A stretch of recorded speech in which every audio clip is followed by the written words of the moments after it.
Recuperando la memoria. Un programa para reclamar verdad, justicia y reparación para las víctimas del franquismo. Promovido por la Asociación para la Memoria Histórica y la Justicia de Andalucía, AMIJA.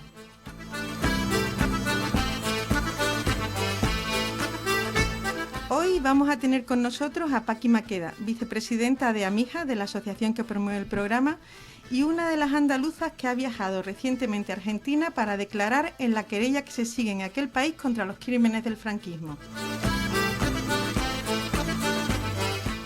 En Voces para la Memoria contaremos con el testimonio de Conrado Engelhardt, nieto de Otto Engelhardt, que fue cónsul alemán en Sevilla, entre otras muchas actividades destacadas en la ciudad, que denunció el régimen nazi que se impuso en su país y que fue fusilado por las tropas del franquismo al poco tiempo de triunfar el golpe de Estado.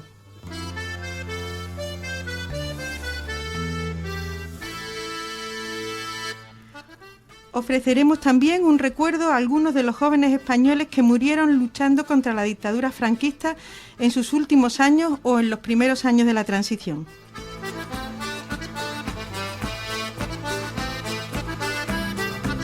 Y haremos un breve resumen del entierro en el cementerio de Cazalla de la Sierra el pasado viernes de los 109 asesinados por el franquismo que han sido exhumados de la fosa común del cementerio y cuyos restos han sido depositados en un mausoleo.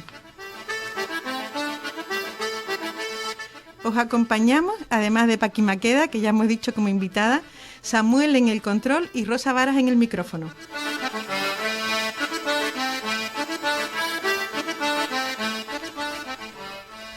Bueno, pues entramos en materia. Hola, Paqui. Hola. Buenas tardes. Muy buenas tardes. Pues muy bien, aquí adaptándonos. Exactamente, Paqui, adaptándote, porque has venido al programa para contarnos el viaje que has hecho a Argentina con un grupo de españoles para prestar declaración ante la fuerza que lleva la querella contra los crímenes por los crímenes del franquismo en Argentina. Tendrás muchísimas experiencias, muchísimas cosas que contar. Yo no sé por dónde te parece a ti que empecemos. Quizás por una primera impresión tuya, personal.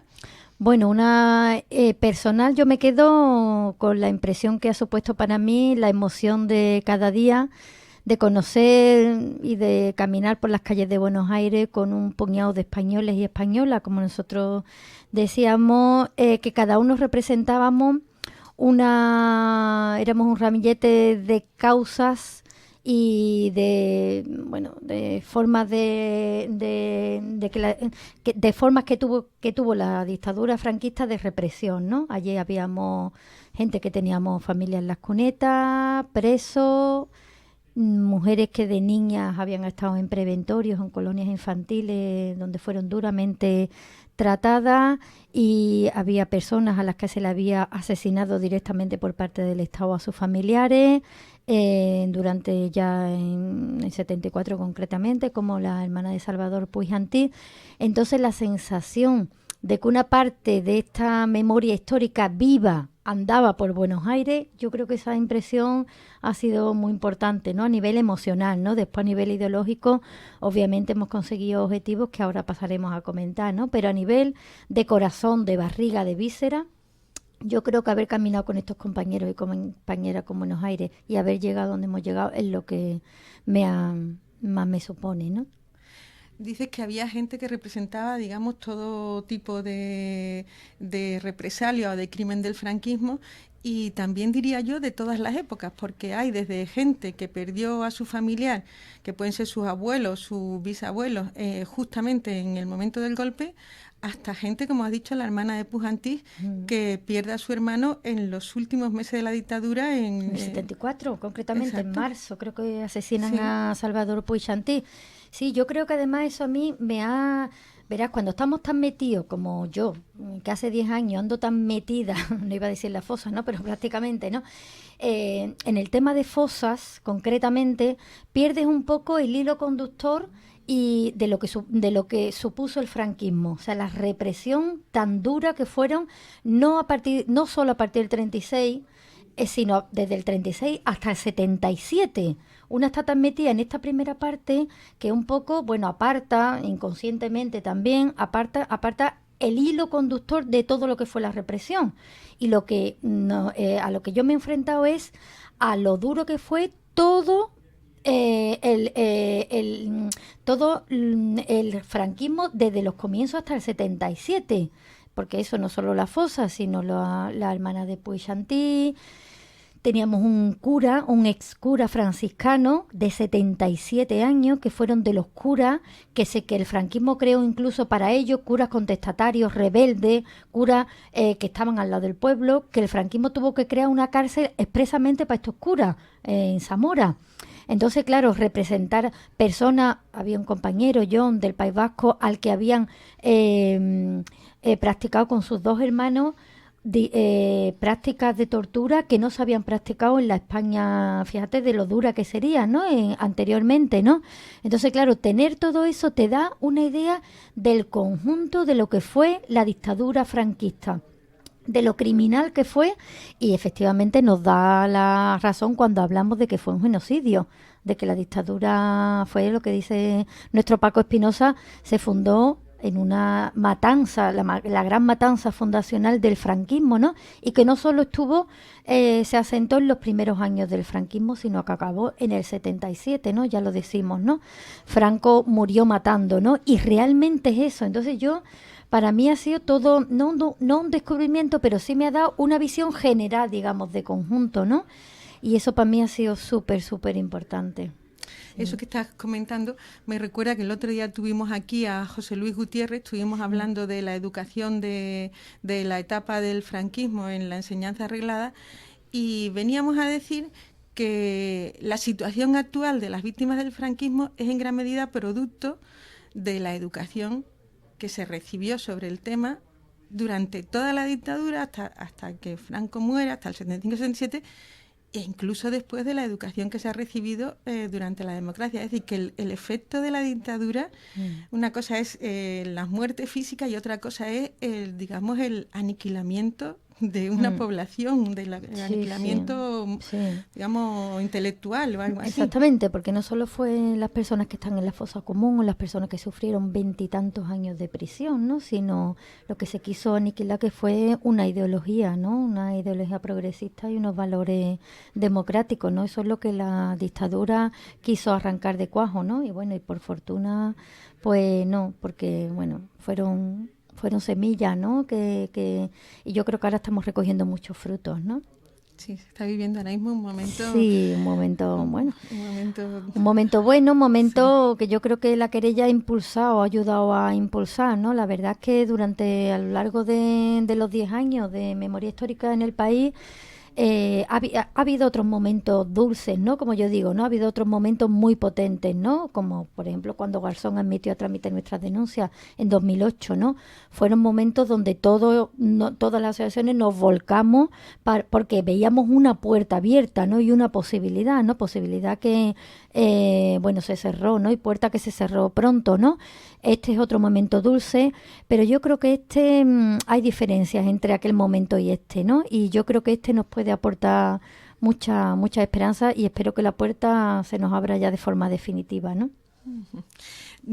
Creo que has hecho un diario durante el viaje, y no sé, a lo mejor nos puedes comentar a partir del diario, pues, vivencias o... Sí, en andaluces.es me pidió, a través de Olivia Carballá, una periodista que es para nosotros la voz de la memoria histórica, porque siempre está muy cercana, ¿no?, a nuestra causa, me pidió que elaborara cada día una pequeña crónica bajo un punto de vista sentimental, fundamentalmente, de lo que yo estaba viviendo allí, ¿no? Y la verdad es que me vino muy bien. Acepté el encargo porque yo normalmente cuando viajo escribo, necesito escribir, ¿no?, para poner la vivencia, para sacarla. Porque, bueno, los viajes normalmente míos han sido siempre viajes, bueno, pues eso, a América Latina y a sitios donde yo he vivido realidades duras, ¿no? Entonces, esa era una forma de sacar fuera y de ver todo lo que de ver como una película, ¿no? Al final del día yo veía una película a través de mis palabras, ¿no? Mis propias palabras.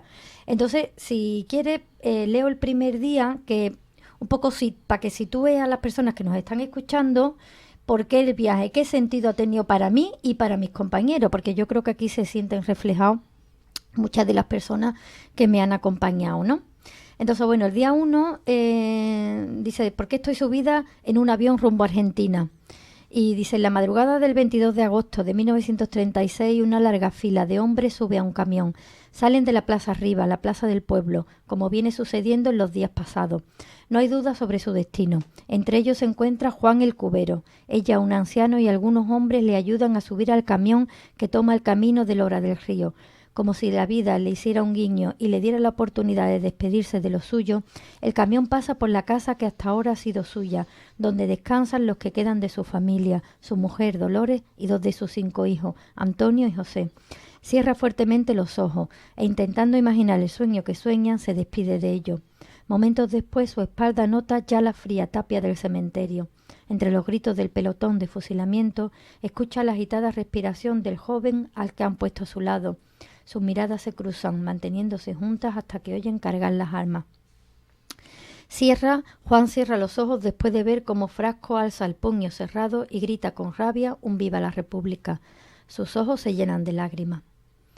Así comienza Azul Oscuro, el relato que hace ya algunos años escribí para exorcizar el espanto que me supuso conocer el trágico final de mi bisabuelo Juan Rodríguez, el Cubero, y sus 3 hijos. Enrique y Juan, condenados a vagar por distintas prisiones y campos de concentración, y Pascual, asesinado por la justicia de Franco una vez finalizada la guerra civil, cuando intentaba volver a Carmona, su pueblo. Para aumentar el castigo, en el año 41 la vivienda familiar es incautada por orden de Queipo de Llano. Mi familia pagó muy caro defender el legítimo gobierno de la Segunda República Española. Desde que conozco esta historia estoy intentando, desde las filas de la Asociación Andaluza Memoria Histórica y Justicia, recuperar el buen nombre en la memoria de mis familiares, junto a ellos el de miles de andaluces y andaluzas que fueron ajusticiados en tapias de cementerio, cuyos cuerpos están aún hoy desaparecidos, que sufrieron cárcel y exilio, que vivieron años de ostracismo, de humillaciones y vejaciones, que sufrieron hambre y vivieron rodeados de miseria por formar parte del bando de los vencidos.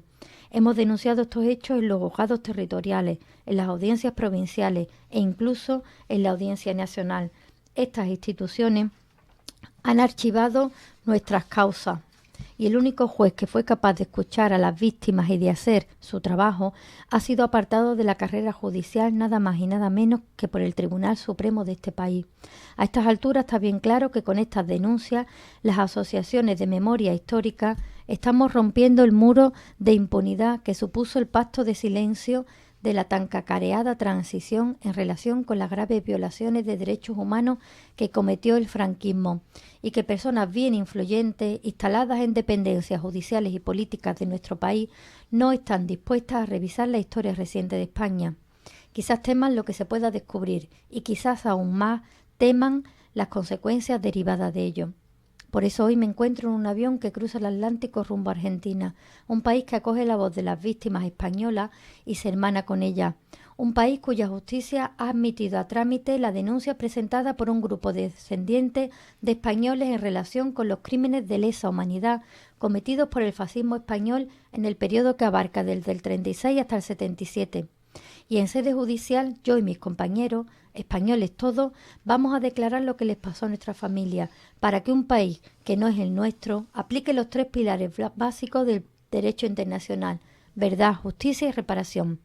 Me acompaña en este viaje la sensación de sentirme parte de una familia de apátridas. Viajo más de 10.000 kilómetros para pedir la justicia que se nos niega en nuestro propio país. La España que forjaron los vencedores de aquella contienda del 36 sigue sin corazón para acoger el clamor de las víctimas. La España grande y única cree que puede conceder el perdón y llegar a la reconciliación sin aplicar la justicia. Los descendientes de las víctimas no se lo vamos a permitir. Esta vez no pasarán.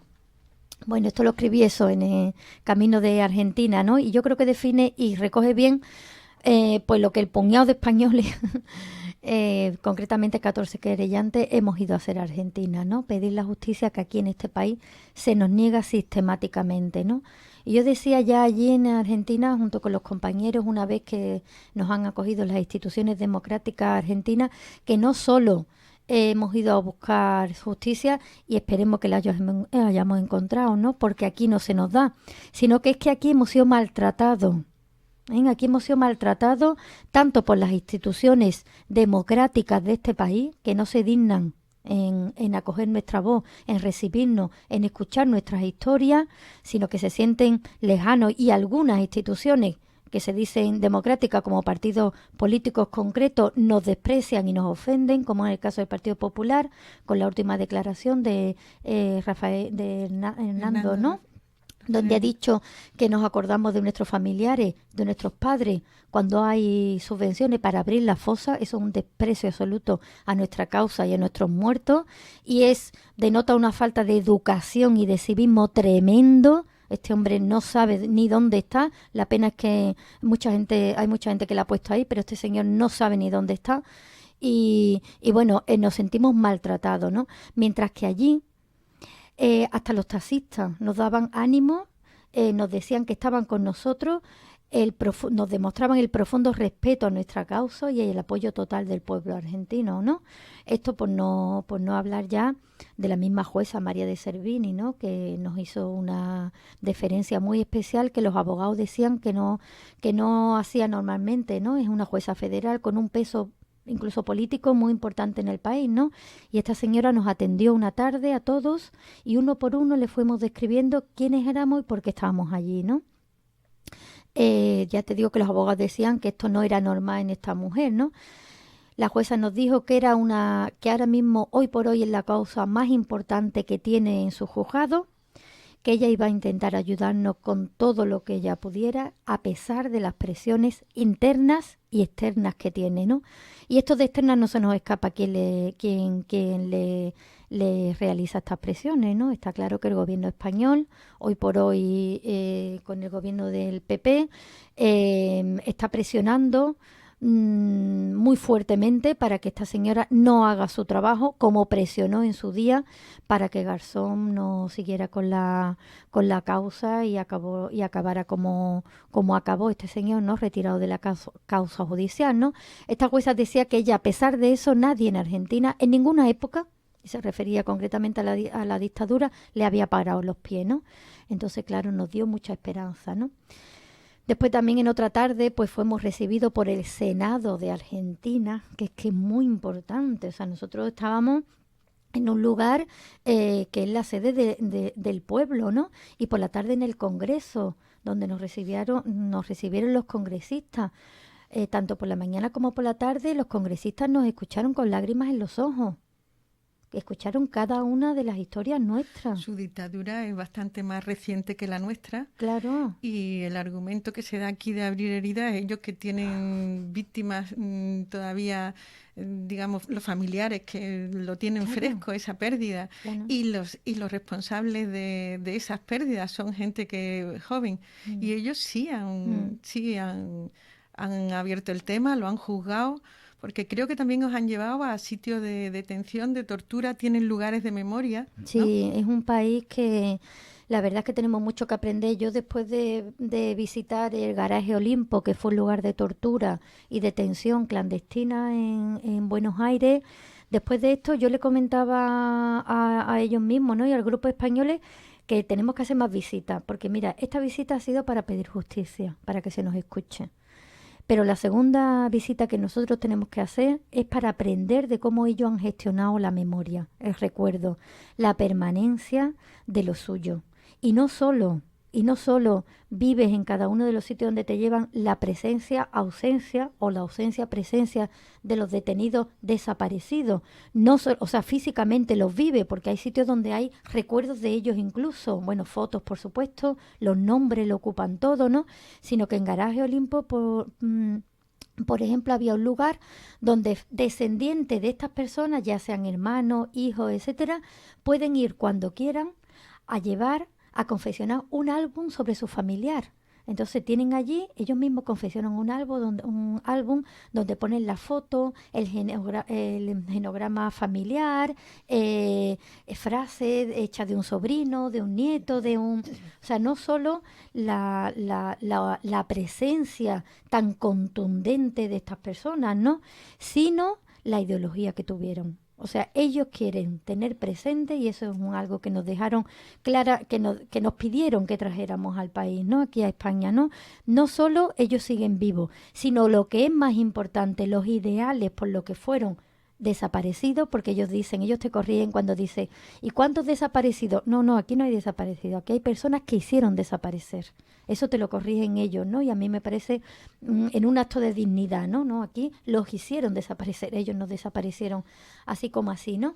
Entonces, son los ideales los que ellos y entonces, bueno, pues resistencia de lo que nos hablan, ¿no? Y en un segundo viaje nosotros tendremos que ir a aprender cómo gestionan estos lugares de memoria, porque además los gestionan, bueno, con personas, con chavales, hombres y mujeres muy jóvenes, a los que dotan de una formación determinada. Y bueno, y te van hablando de los sitios, de los lugares, de cómo de cómo elaborar los listados, o de cómo acogen a los familiares, o de lo que representan, por ejemplo, el Parque de la Memoria, donde fuimos un día a visitar, y hay un montón de estatuas donde distintos artistas han hecho presente los desaparecidos, ¿no? Y ellos te lo explicaban con una entereza, ¿no? Transmitiéndote una fuerza increíble, ¿no? De eso, cuando aquí en España se pueda pasear cualquier mañana de domingo, como yo pasé por el lugar de la memoria, por el Parque de la Memoria, con nuestros hijos o con nuestros padres, y podamos ver en un frontón, en una pared, el nombre de nuestros familiares, cuando en España se pueda ir a esos sitios, pues nada, habrá que ir otra vez, o que vengan los compañeros argentinos y argentinas a decirnos cómo lo hicieron. Sí, hay que recordar, en línea con esto, que por ejemplo los campos de concentración o de exterminio del nazismo son hoy lugares de visita, que a veces se dice que se está trivializando y se convierten en un objeto más de, casi diríamos, de turismo, pero en realidad esos lugares de exterminio que tuvieron los regímenes nazis se han conservado.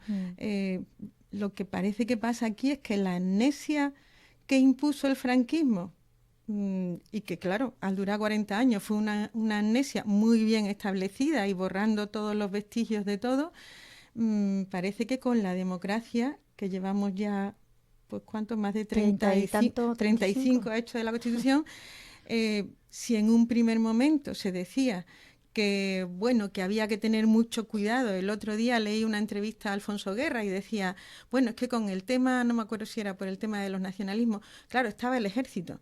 Bueno, en aquel momento estaba el ejército, igual había que hacer las cosas de una manera, pero en estos 35 años pasados habría que haber dado algunos pasos en este sentido. Yo cuando el otro día estuvo el grupo de Naciones Unidas, el grupo de desapariciones forzadas, yo tenía un poco la sensación de que la mayoría de los países han superado esto porque han hecho lo que nosotros todavía estamos reclamando que se haga, ¿no? Entonces se podrá ahí cerrar, pero claro, nosotros, ¿por qué? Pues porque, bueno, la dictadura fue la dictadura y la democracia, pues, en fin. En la democracia, entre comillas, como decimos.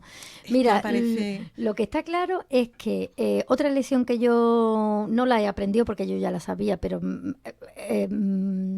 los compañeros me la han reconfirmado, es que si la Argentina, como ellos dicen, tienen esta vivencia y han aprendido a recorrer este camino de memoria, es porque el pueblo se lo ha exigido. Eso no tenemos que olvidarnos. El pueblo le exigió en su momento, y España le ayudó a través de la justicia internacional. Aquí vinieron las víctimas, Garzón los escuchó y abrieron la puerta, como ellos dicen, ustedes nos abrieron la puerta para que aquí se hiciera la justicia, ¿no? Siempre nos lo han dicho allí, el pueblo es el que va dictaminando y el que va abriendo senda. Y aquí tiene que pasar también, a pesar de que en la dictadura se entendiera, es entendible que no se pudiera hacer, en la democracia ya no es entendible, ni es siquiera perdonable, porque no lo vamos a perdonar, que no se hiciera una revisión de lo que supuso al menos tener aún hoy a las personas en las fosas comunes, a a los nombres de los nuestros en sentencias infames y no se haya hecho justicia de las personas que fueron torturadas y encarceladas en este país, no se lo vamos a permitir. Y a eso apunta el movimiento memorialista hoy por hoy. Y ahí yo creo que como vamos, que el pueblo nos entiende, porque es el mismo pueblo el que sufrió esto, como es el mismo pueblo. Y si tú preguntas, y yo no sé, a mí se me ocurrió, si tú haces alguna encuesta, podríamos hacer encuesta, ¿no? En este país, yo creo que la gente puede entender que lo hagamos, que en este país se vuelva a revisar la historia y se obtenga la verdad que estamos buscando y la reparación, ¿no? Porque la gente sí que está en este camino, ¿no? Lo que no nos lo permite son las instituciones, entre comillas, democráticas, que ni siquiera nos escuchan, que ni siquiera nos abren la puerta. Pero este camino está claro que solo lo vamos a hacer nosotros, los familiares de víctimas y las personas que han sufrido en una medida o en otra la represión tan brutal, ¿no? Es un camino que tenemos que andar nosotros y son puertas que tenemos que abrir, que yo creo que las estamos abriendo, ¿no? Pero está claro, o sea, ellos no nos lo permitieron, pero que no nos lo permita no significa que no se pueda hacer. En eso estamos, ¿no? Pero efectivamente tiene relación con lo que decíamos de educación. Es un problema en gran medida de la sensibilidad de la sociedad española ante el tema este, ¿no? Precisamente con el informe este del Grupo de Trabajo de Desapariciones Forzadas de Naciones Unidas, que lo tratamos aquí el otro día, uno de los últimos puntos del informe era que las consideraciones que el grupo decía al gobierno español sobre el tema, que debían de ser difundidas, en las instituciones, en los medios de comunicación, que debían de ser difundidas en toda la sociedad. Claro. Y eso después se queda en cuatro, porque cuando tú oyes que incluso la ley de amnistía, la ONU pidió ya, me parece que fue en el año 2012, que se derogue.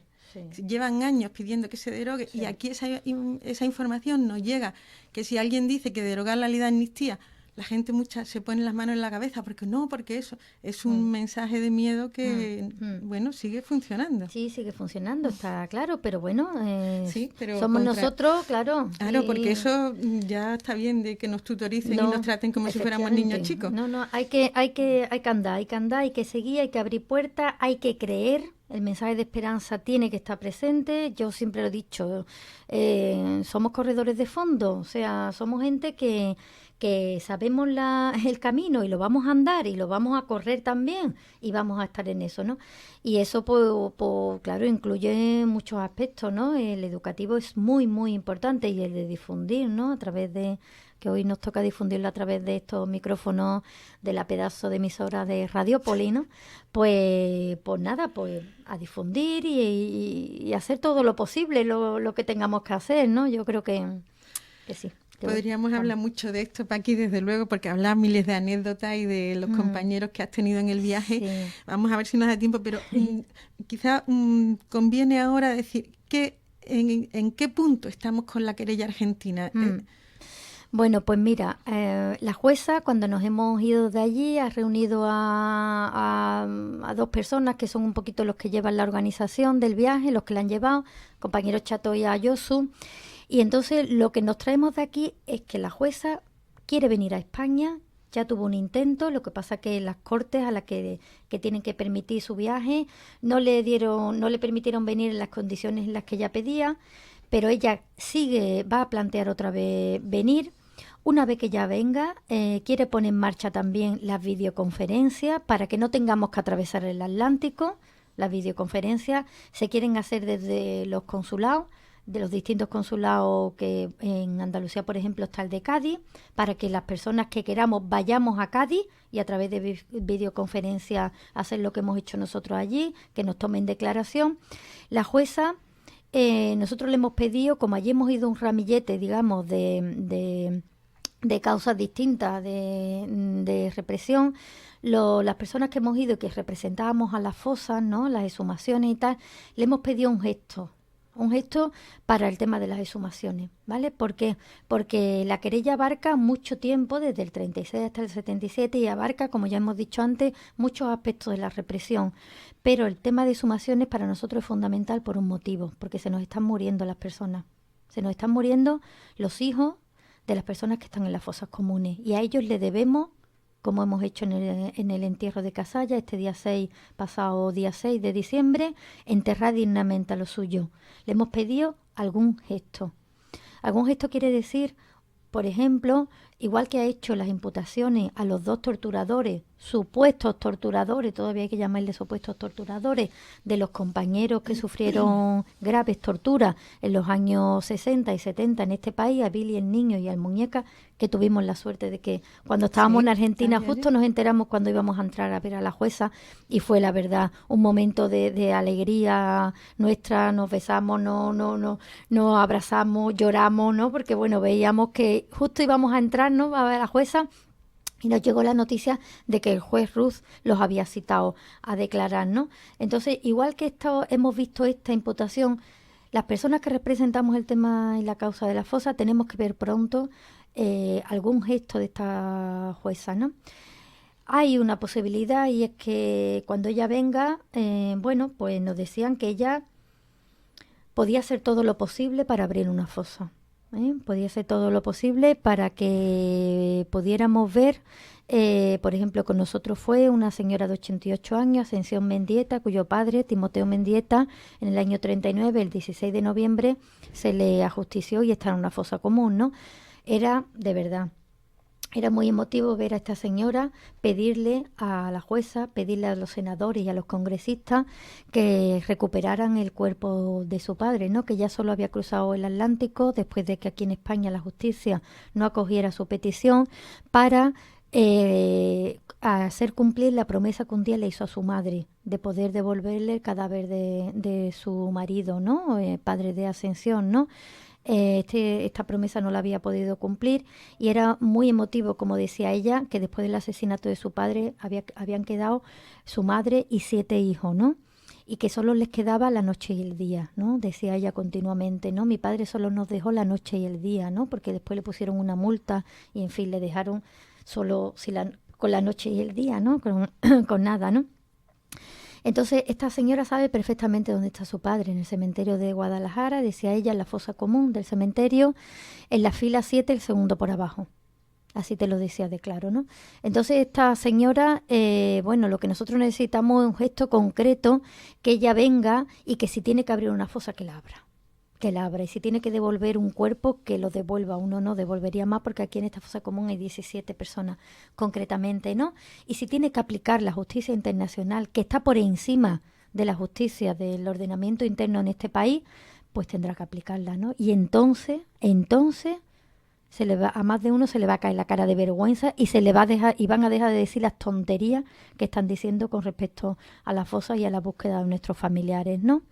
Entonces, bueno, esperemos que esta jueza siga su camino. Ella nos dijo que sí, que está muy interesada en esta causa, y bueno, y que siga avanzando, ¿no? Después de esto, concretamente, estamos esperando también. Hay 9 imputaciones en marcha. 4 de ellas ya se han hecho, que son las de Muñeca, las de Billy el Niño, y 2 personas que están ya fallecidas. Y ahora estamos esperando también, que ojalá que sea pronto, y pronto hablamos a lo mejor de pocos meses, la imputación de Martín Villa, la imputación de Utrera Molina y la imputación de Fernando Suárez, ¿no? Todas estas personas como responsables de graves violaciones de derechos humanos cometidas concretamente con personas que han viajado con nosotros. Concretamente, Utrera Molina en la ejecución de Salvador Puig-Chantit, cuya hermana Marsona, una maravilla de mujer, una maravilla que nos ha dejado a todos prendados de alegría y de cómo lleva la tragedia que para su familia supuso el asesinato de su hermano con 24 años. Ella tenía 14, y bueno, y te lo cuenta, y es muy, muy fuerte escucharla, ¿no? Pues este señor está imputado por ella directamente por el asesinato de Salvador, de su hermano. También el compañero Andoni imputó directamente a Martín Villa como responsable de la matanza de una iglesia del País Vasco. De Vitoria. De Vitoria, exactamente, la matanza del 3 de marzo, donde murieron 5 trabajadores después de un encierro en una iglesia, y hubo cientos de heridos. concretamente acusa a Martín Villa, y después otro compañero, Pablo Mayoral, acusa a Fernando Suárez como responsable del asesinato de los últimos asesinatos del franquismo, que tuvieron de dos compañeros de él del FRAP y 3 de ETA, concretamente, que mataron en septiembre del 75, 2 meses después moría el dictador, ¿no?, en la cama, ¿no? Entonces, bueno, son imputaciones que estamos esperando como agua de mayo para darle fuerza a la causa. Yo creo y creemos que puede ser relativamente pronto, ¿no? Allí hemos tenido una noticia muy, muy, muy buena, porque cuando el compañero Andoni, que fue el de la matanza, que estaba él allí presente, cuando la matanza en la iglesia, ¿no?, de los compañeros trabajadores, a él le apalearon brutalmente. No en ese momento, en otro momento posterior le apalearon brutalmente. Él tenía ya una lesión en un ojo de cuando pequeño y avisó a los guardias que le estaban pegando de que no le dieran en el ojo, por favor, que tenía ya una lesión, ¿no? Lo pusieron de pie, le pusieron las manos en las espaldas y le golpearon la cara directamente en el ojo, ¿no?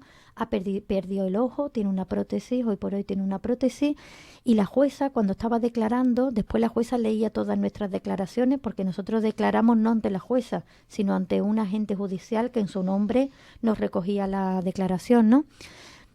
Después de que la jueza leyera esta declaración, lo mandó llamar y allí le han hecho un examen forense para acreditar que efectivamente estas lesiones fueron a causa de los golpes, ¿no? Por suerte, Andoni llevaba todos los documentos de cuando lo atendieron aquí en los años, esto me parece que fue en el año 77, creo que fue, o los sucesos de Vitoria no me acuerdo yo, no pero recuerdo, sí, ¿no? era ya, Bueno, sí, sí, bueno, estaba Fraga también. efectivamente, Sí, lo que pasa es que ya no me acuerdo bueno, de falleció, que, ¿no? sí, pero El sí, patriota eso falleció. Entonces, bueno, y la jueza inmediatamente eso le ha hecho un examen forense y los médicos han, bueno, pues han visto todas estas lesiones que este señor, que Andoni tiene, ¿no? Por cierto, un hombre magnífico, ¿no? Un compañero, muy buena persona, ¿no? Entonces ya te digo que bueno, que traemos muchas esperanzas y traemos mucha perspectiva, ¿no? Y lo que queremos ahora, yo hablaba, ¿no?, con los compañeros, de que ahora tenemos necesidad de que nos lluevan querellas. Es momento de impulsar la causa desde el movimiento memorialista. Impulsar la causa quiere decir que tanto los familiares como las personas que no sea familiar, pero que sepa que en cualquier momento se cometió una violación grave de derechos humanos, pueda denunciar. Para eso están los juzgados, la embajada argentina, que está en Cádiz. Se han abierto, la jueza ha ordenado que todas las embajadas de todos los consulados de todo el mundo abran sus puertas para atender estas denuncias de los crímenes de graves violaciones de derechos humanos en el franquismo. De hecho, cuando estábamos allí, la jueza nos enseñó, que nos quedamos un poco pasmados, ¿no?, denuncias en Chile, en el consulado de Chile, en el consulado de Londres, denuncias que además nosotros no controlamos. Quiero decir, no controlamos porque sabes que el tema de la querella, hay una coordinadora, una red que se llama Coordinadora Estatal, en la que estamos nosotros representados a través de la plataforma andaluza, y nosotros estamos ahora mismo coordinando un poco, bueno, desde las mociones de apoyo de los ayuntamientos. Por cierto, el Parlamento andaluz hizo una moción de apoyo a la querella argentina, y estamos intentando controlarlo todo esto, y nos dice la jueza, no, pero si es que aquí nos están llegando cada semana y nosotros no lo sabemos, no conocemos esas personas que han ido a los consulados. El embajador está totalmente abierto, lo único que pide es que se le llame y él da cita, para no atenderlo. Entonces, tenemos que impulsar las querellas. Es la única manera de conseguir ahora mismo darle un impulso y que por fin podamos conseguir el objetivo, ¿no? Se puede ver información sobre todo esto, sobre los hechos que se suceden en el extranjero, no, pero en la web, poniendo plataforma de apoyo a la querella argentina en cualquier buscador, sale en la web, y ahí se va siguiendo bien el tema. Efectivamente, querella argentina, y es la coordinadora estatal, ACUA se llama, y bueno, desde ahí ahora mismo es una coordinadora, la verdad que estamos trabajando muy bien. Está constituida por distintas plataformas, está la andaluza, la catalana y la vasca, que hemos sido las 3 que hemos ido, y la de Madrid, y después está está ahora mismo constituyendo en Asturias, se está constituyendo en Galicia, en Extremadura.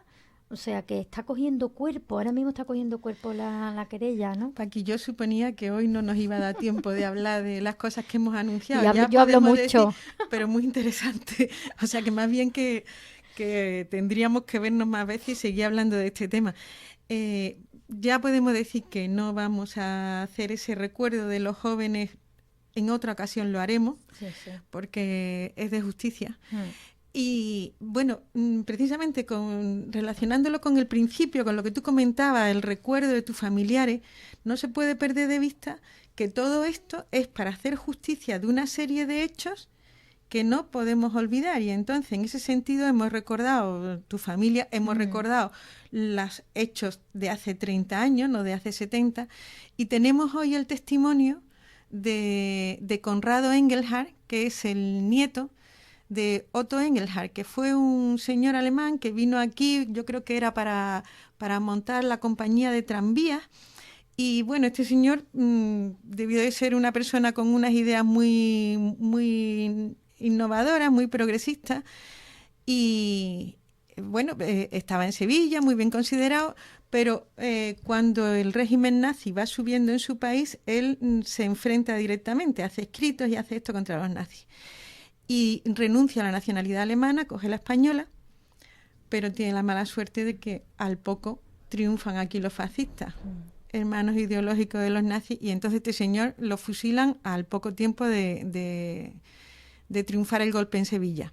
Bueno, tenemos aquí la voz de Conrado, es una grabación que le hicimos mucho más larga, entonces hemos cogido cortes, pero merece la pena porque habla no ya de su abuelo, sino de lo que ha supuesto a su familia, en fin. Aquí tenemos a Conrado Engelhardt. Nosotros vivíamos entonces en Nervión y por allí, cuando empezó todo el movimiento, pasaban las columnas de gente que iban a fusilar, que fusilaban un poquito más allá, que lo escuchábamos por la noche. Y sobre todo recuerdo una de las cosas, digamos, que es muy difícil arrancar de la cabeza. Es decir, una pobre muchacha que se conoce que sería del Partido Comunista o del Partido Socialista, que el capitán de tercios la había cogido y allí al lado de casa la había violado y le había abierto en canal toda la barriga y estuvo gritando toda la noche hasta que se murió. Eso se ha quedado en los oídos perfectamente. Iban alrededor de las 6 de la mañana o las 5 de la mañana la Falange y en alguna ocasión alguno de las Gestapo a hacer registros y entraban a culatazos. Yo recuerdo haber recibido culatazos de la gente ahí. Aquello duró aproximadamente una semana o más. Pues teníamos un vecino, el vecino era una persona que tendría que tener por lo menos 90 años, 80 y tantos, porque había sido requeté y había luchado, me parece que en el norte, en el siglo anterior o poco menos. Y apareció una noche allí vestido de uniforme, con su sable, y los mandó a todos afuera. Y de entonces ya no volvieron a molestar. Cogió la nacionalidad española porque realmente entonces estaba llegando al poder el nazismo y el del bigote, el Hitler, y no estaba de acuerdo con aquello. Se mandó todas sus condecoraciones, se las mandó para allá, le mandó una carta realmente muy fuerte al Ministerio de Relaciones Exteriores de aquel entonces y no quiso saber nada con los alemanes y se hizo español. ¿Y él colaboraba en algún periódico? Sí, en el Liberal, escribió una especie de librito que es Adiós Alemania, lo escribió en alemán y después se tradujo y hay una versión en español en la que realmente un poco explicaba todas las barbaridades que estaban haciendo ya los nazis. Además realmente hay una carta que no he conseguido encontrar, que la tenía mi padre y en algún momento lo estuvo comentando conmigo, del general Varela, que era de los de los golpistas, que era muy amigo del abuelo. Y la carta esa se la dirigía a mi padre y decía: lamentablemente no puedo hacer nada porque la orden viene de arriba, de no sé qué. Arriba me imagino que sería Franco o no sé qué. Solamente hay un documento que no he podido volver a recuperar, en donde dice: muerto por bando de guerra. Ni más ni menos. Y en el que realmente quizás es donde pueda venir la fecha esa que se maneja de septiembre, ¿no? Estuvo alojado en una sala del Hospital General, del de la Caridad, o como le llamaban entonces, el de las 5 llagas, en una habitación que él había costeado y había montado, en la que había una inscripción que ponía su nombre, de que esta sala se ha montado, costeada por don Otto en no sé qué. En esa sala estuvo detenido, pues estuvieron curando la pierna antes de fusilarlo. Hay una anécdota de la sala cuando él estaba allí detenido, que nadie podía ir a verlo, que niñas de la buena sociedad, familias muy conocidas del abuelo, que iban por allí, por la sala, repartiendo estampitas de santo a los rojos, y se encontraron con la sorpresa de que encontraron allí al abuelo. Cuando se dieron cuenta de quién era, dieron media vuelta, le dieron la espalda y no se acercaron siquiera. Mi padre quería de que yo hubiera estudiado en Inglaterra, pero no había forma de obtener el permiso para que yo pudiera salir de España. Del ministro de Justicia era, me parece, sí, reconociendo que había sido un asesinato y dándonos todo tipo de cosas, ¿no? Y de restitución del honor, decía, no sé qué, no sé cuándo. Eso sí lo hemos recibido, ¿no? Del gobierno alemán nada. Yo hice unas oposiciones al psiquiátrico de Miraflores, y una vez ganada la oposición tenía que incorporarme en el trabajo. Entre los documentos que me pedían había uno de una oficina siniestra de la Falange del movimiento, de que no tenía antecedentes. Entonces yo fui allí y cambié letras del apellido, que como para ellos es tan complicado, y no pudieron encontrar nada. Pero bueno, fue eso, porque si lo hubieran encontrado no me permiten trabajar. Y yo lo que recuerdo de chavalín, recién llegado a San Juan, era las tardes en las que se iban las madres de fusilados de San Juan. Allí tenían una tertulia con la abuela, con mi madre, y recordar lo de sus familiares, que algunos de ellos habían estado en la sala con mi abuelo, en la sala del hospital, que era un chaval de 18 años, los que fusilaron por lo visto junto con él, ¿no? Eso sí lo recuerdo yo, de que se reunían allí. Porque además, con grave indignación, en algún momento, eso yo lo recuerdo, de que la mujer llegó encendida, diciendo: pues no me están diciendo de que por qué no se presenta a mi hijo a lo del servicio militar y que lo van a declarar prófugo. Hubo que se enteró mi padre, y yo me enteré también, yo fui el que se lo dije, de que había aparecido una ley en el 60 y tantos, una cosa así, aprobada por el Parlamento alemán, de una pensión que le quedaba a todas las víctimas del nazismo, padres y nietos. Y digo, bueno, vamos a pedirla. Y hubo un compañero que es abogado, Flüger, también de origen alemán, y digo, bueno, vamos a intentarlo, pero no se pudo hacer nada porque el gobierno español no colaboraba. Que era el que tenía que decir: no, es que lo hemos fusilado, coño. Yo me quedé el otro día enormemente indignado porque en Alemania ahora hay un juicio contra una célula radical de nazis que han cometido un montón de asesinatos a turcos y no sé qué, y que están en la cárcel, y que lógicamente es un delito. Cualquier cosa que sea promover el nazismo, hacer propaganda de esto, es un delito. me encuentro de que hay un alcalde gallego que ha dicho de que los fusilados pues algo harían, lo merecían. Y ahí está el tío, y nadie ha hecho nada. Y los de la nueva generación del PP saludando en brazo alto. Bueno, pero esto en Alemania es un delito y estarían todos en la cárcel. Pues el abuelo no era lógicamente católico, don Otto se hizo católico para casarse con doña Mercedes, que lo casó un arcediano, no sé qué, de aquí de la Catedral de Sevilla, que era muy amigo de él, que no me acuerdo cómo se llamaba este hombre. Y este hombre, yo recuerdo de que cuando se supone que lo fusilaron, quiso decir una misa, pero no podía decir que la misa era de esto, y entonces nos colocó a mi padre y a mí un rinconcito para que no se nos fiera, ¿verdad?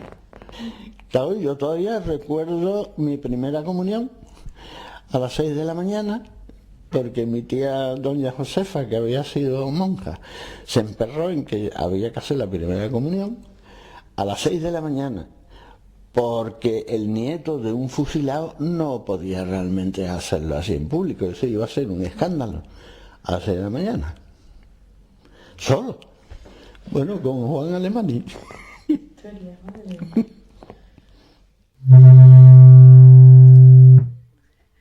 Bueno, como vemos, Conrado Engelhardt tiene muchísimo que contar. Esto fue una conversación que duró más de media hora, pero para el programa era un poco largo, pero podemos ir sacando otros cortes. Hay que decir que Otto Engelhardt es una de las personas que supone su familia que está en una fosa común del cementerio de Sevilla, porque a ellos tampoco le dieron los restos, le dijeron que ya no estaba en la cárcel y punto. Bueno, pues se nos ha ido la hora en un vuelo. Sí, si te parece, decimos la fecha exacta de los hechos que pasaron en Vitoria. El 3 Venga. de marzo de 1976, el amigo Jordi Grau, que es un buen amigo mío valenciano, nos está escuchando e inmediatamente me ha enviado un mensajito con la fecha exacta, ¿no? Bueno, pues por los compañeros. Nos vamos, Paqui. Muchísimas gracias. Nos vemos muchas más veces aquí. Y terminamos. Habíamos dicho que íbamos a recordar un poco los jóvenes que murieron en los últimos años de la dictadura. No tenemos tiempo, pero sí vamos a poner una canción que se llamaba, fue muy popular en esa época, se llamaba Esta gente que querrá. Esta canción está dedicada a Enrique Ruano, es, digamos, el primer estudiante de la lista de los últimos años de la dictadura que muere a manos de la policía. Este hombre es detenido, este chico, porque era un chaval joven, fue detenido el 17 de enero del 69 y a los 3 días lo llevaron a su piso para hacer un registro y según la policía se les escapó y el chaval pues se fue a una ventana y se tiró y se mató. Estaba desde luego muy contestada la versión de la policía. Se supone que, bueno, podría haber pasado que muriera en un interrogatorio y entonces pues se lo llevaron a su casa y lo tiraron por la ventana y así quedó la versión oficial. Entonces, esta es la canción que canta Elisa Serna. La canción no es de ella, ni en letra ni en música, pero sí fue la más popular porque otras versiones fueron en catalán y bueno, no las podíamos entender. Así que aquí tenemos la canción de Elisa Serna, Esta gente que querrá. Esta gente que querrá, que llaman de madrugada,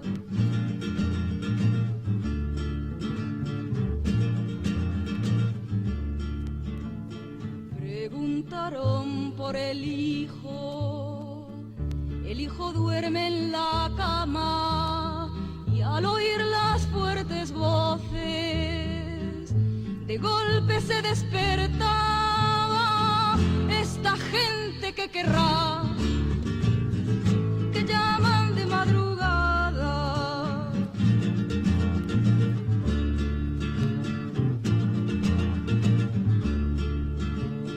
lleva días sin hablar, por las noches se inquietaba, esperando con temor que una mañana llamara. Esta gente que querrá, que llaman de madrugada,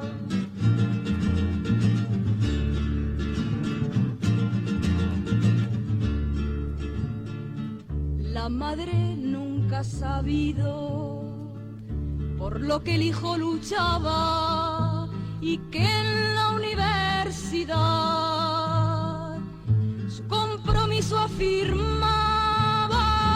Esta gente que querrá, que llaman de madrugada,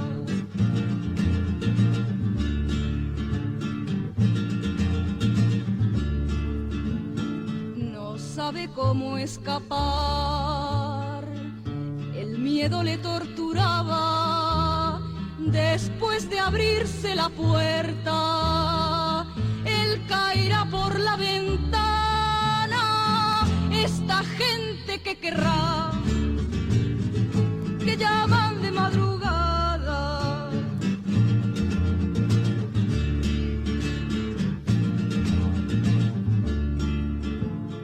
hay momentos de tensión